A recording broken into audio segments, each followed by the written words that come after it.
नमस्कार दोस्तों, आज हम आपके लिए भगवान कृष्ण की एक कहानी लेकर आए हैं जिसमें भगवान श्री कृष्ण के भक्तों को अपने आप पर बहुत घमंड हो जाता है। पौराणिक कथाओं के अनुसार एक दिन भगवान श्री कृष्ण द्वारकापुरी में रानी सत्यभामा के साथ सिंहासन पर विराजमान थे। निकट ही गरुड़ और सुदर्शन चक्र भी बैठे हुए थे।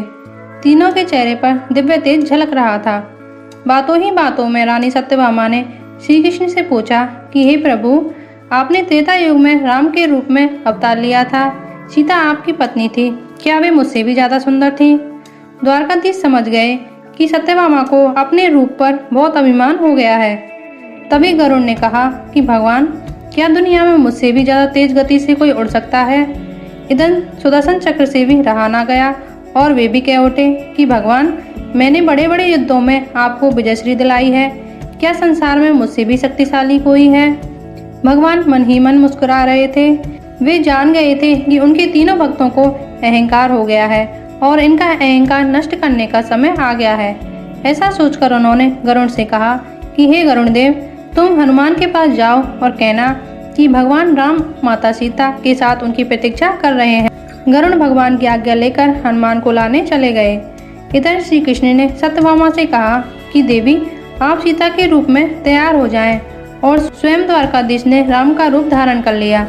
मधुसूदन ने सुदर्शन चक्र को आज्ञा देते हुए कहा कि तुम महल के प्रवेश द्वार पर पहरा दो और ध्यान रहे कि मेरी आज्ञा के बिना महल में कोई भी प्रवेश नहीं करे।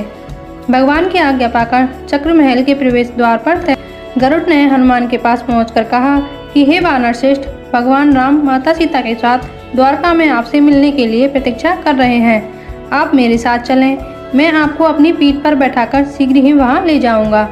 हनुमान ने विनय पूर्वक गरुड़ से कहा, आप चलिए, मैं आता हूँ। गरुड़ ने पता नहीं यह बूढ़ा वानर कब पहुँचेगा, खैर मैं भगवान के पास चलता हूँ। यह सोचकर गरुड़ शीघ्रता से द्वारका की ओर उड़े। पर यह क्या, महल में पहुंचकर गरुड़ देखते हैं कि हनुमान तो उनसे पहले ही महल में प्रभु के सामने बैठे हैं। गरुड़ का सिर लज्जा से झुक गया। तभी श्री राम ने हनुमान से कहा कि हे पवन पुत्र, तुम बिना आज्ञा के महल में कैसे प्रवेश कर गए? क्या तुम्हें किसी ने प्रवेश द्वार पर रोका नहीं? हनुमान ने हाथ जोड़ते हुए सिर झुकाकर अपने मुंह से सुदर्शन चक्र को निकालकर प्रभु के सामने रख दिया। हनुमान ने कहा कि आपसे मिलने से मुझे इस चक्र ने रोका था, इसलिए इसे मुंह में रखकर मैं आपसे मिलने आ गया, मुझे क्षमा करें। भगवान मन ही मन मुस्कुराने लगे। हनुमान ने हाथ जोड़ते हुए श्री राम से प्रश्न किया, हे प्रभु, आज आपने माता सीता के स्थान पर किस दासी को इतना सम्मान दे दिया कि वह आपके साथ सिंहासन पर विराजमान है? अब रानी सत्यभामा का अहंकार भंग होने की बारी थी। उन्हें सुंदरता का अहंकार था जो पल भर में चूर हो गया। रानी सत्यभामा, सुदर्शन चक्र और गरुड़ जी तीनों का गर्व चूर चूर हो गया था। वे भगवान की लीला समझ गए थे।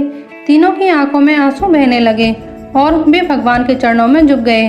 अद्भुत लीला है प्रभु की, अपने भक्तों के अहंकार को अपने भक्त द्वारा ही दूर किया उन्होंने। इस कहानी से हमें यह सीख मिलती है कि जीवन में कभी भी अहंकार नहीं करना चाहिए। ठाकुर जी को निस्वार्थ भक्तों की जरूरत है, अहंकार की नहीं। अगर आपको हमारी वीडियो अच्छी लगी हो तो लाइक करें, शेयर करें और सब्सक्राइब करें।